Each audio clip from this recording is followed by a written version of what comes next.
السلام عليكم ورحمة الله وبركاته. ازيكم حبايبي؟ عاملين ايه؟ اهلا بيكم عزة فهمي واسرار المطبخ. هنبدأ بالصلاة والسلام على رسولنا الكريم.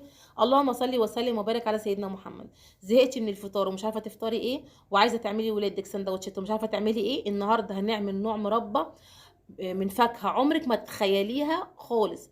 بجد مربى جامدة جدا وتدي ولادك طاقة الصبح وهم رايحين المدرسة. فيلا بينا نشوف هنعمل ايه. شايفين؟ هعمل مربى عنب. كلكم تقولي عنب واقول لكم مربى عنب. بصراحة جامدة جدا وهايلة عن تجربة، عجبتني جدا. انا جبت 3 كيلو من العنب ونضفتهم كويس جدا، شلت منهم بقى اي شوائب، عنبايه بايظه، اي حاجه. بصوا شايفين العنب الواحده بوحدتها. دول 3 كيلو. طبعا انا بحبه جدا، هتلاقيني بصوا عماله القط طول ما انا بعملها. دول العنب طبعا معروف اللي هو مسكر جدا. انا حاطه على 3 كيلو كيلو سكر. عشان هو مسكر المفروض كنت حطيت كميه سكر اقل، يعني سيكه كده. بس كانت جامده وهايله.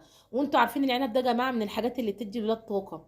يعني المربى دي كمان معروفه جدا. انا من ساعه ما عملتها ولادي حبوها جدا، وبقوا يعني رايحين جايين عايزين مربى. هعملها بقوام كريمي، هعملها بقوام هيعجبكم جدا. فبصوا بقى، انا حطيت السكر على العنب وهقلبه واسيبه على النار لحد ما السكر والعنب يبقى السكر ده ينزل الميه بتاعت العنب. هتلاقوا بقى العنب بقى كده هو عمل طبقه فوم من فوق، او عمل الرغاوي كده من فوق بيضه. شايفين؟ بتروحي بقى انت موطيه النار، بتفضلي رايحه جايه تقلبي. انا ما بشيلش الحاجات اللي من فوق البيضه ديت لانها بتكون سكر. قبل كده لما حبيت اشيلها لقيت نفسي بشيل سكر كتير. فهفضل اقلبها، واول ما احس اللي هي الفقاقيع اللي فوق ديت قلب لونها اللون اللي مصفر حاجه بسيطه كده، هيبقى خش على الذهبي. اكنك بتعملي شربات. مش بنحطوا الليمون على السكر وبنعمله شربات؟ اول ما نلاقي الفقاقيع اللي فوق او الرغاوي دي بقى ابتدى لونها يروح للون الاصفر او الذهبي، بنطفي عليه النار. ده نفس الحوار. اديني بعد ما السكر ساح فيها وقلبتها و... والرغاوي ديت قعدت اقلب وطيت النار عليها وراحت منها شويه، رحت عصره ليمونه. سيبيها بقى على النار كده على نار هاديه. الليمون مع السكر مع العنب هتحسوا بقى هيعقد شويه. وهتحسوا كده ان العنب هيبقى عامل زي الزبيب. شايفين المنظر وصل لحد فين؟ كده انا خلاص هطفي عليها واسيبها تبرد. خلاص اول ما بردت بقى عندك هاند بلندر، عندك كبه هتضربيها بيه. انا استسهلت الهاند بلندر عشان خاطر في نفس الحله ما وسختش حاجه. الكبه برضو بتطلع نتيجه كويسه، بس انا مش عايزه اعمل مواعين كتير. هفضل اضرب فيها لحد ما اخليها توصل للقوام الكريمي. طبعا يا جماعه هتعمل لي كميه كويسه جدا. انا سالت على برطمان المربى بره، طبعا البرطمان اللي بره بيحطوا فيه مواد حافظه، بيحطوا فيه حاجات مش صحيه، بيحطوا فيه جيلاتين، بتبقى طلعي من علبه المربى كده يعني متجمده، مش عارفه تفرجيها خالص. البرطمان بره عامل 60 و50 جنيه.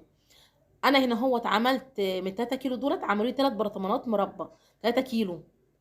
طبعا ال 3 كيلو عاملين حوالي 150، قول 160 170. انا كلفتهم بس 60 جنيه. كيلو سكر ب 30 جنيه، وجبت 3 كيلو عنب. الكيلو ب 10 جنيه. تقولي ما فيش عنب ب 10 جنيه، ده العنب ب 30 جنيه. يا جماعه مش لازم تجيبي العنب العناقيد، هاتي عنب فرط. احنا عندنا عشان محلات الخضار جنبنا مش بيحبوا يبيعوا العنب الفرط، لان لازم يبيعوا العنب عناقيد. والعنبايه ما فيهاش اي حاجه. هوريكم في فيديو تاني جبت 5 كيلو عنب وعملتهم. الراجل عاطيني العنب بعنقوده والله العظيم ب 10 جنيه. وبرده النتيجه هايله جدا والموضوع موفر. مش انت تروحي تجيبي الحاجه الغاليه وتعمليها مربى. بصوا شايفين شكلها وقوامها؟ هتلاقيها مثلا هي اول ما بتعمليها انت بتحسي ليها خفيفه شويه، ولما تبرد بتبقى متماسكه شويه. عشان تعرفي تفرديها، ما تخليهاش لما تمسك او تبقى تقيله تيجي بعد كده تبرد تبقى ناشفه قوي. لا لا لا، خليها كده سايله معاكي. شايفين لونها وشايفين شكلها؟ في ناس كتير جدا بتحط عليها لون طعام، انا والله العظيم ما حط عليها اي الوان. لونها احمر طبيعي ولونها جامد جدا. وكان القوام بتاعها بصوا هوريهولكوا حلو قوي. قوام كريمي، تمسكيه تفرديه في السندوتش على بقسماط على اي حاجه. هايل وتحفه والله والله. ولادي بقوا يسيبوا السندوتشات الجبنه والبيفي واللانشون وشغالين على المربى وعلى الكريمه، لدرجه ان انا اللانشون والبيفي اللي انا كنت جايباه والله باظ مني ورميته. طبعا حاجه كويسه جدا تغيير للفطار.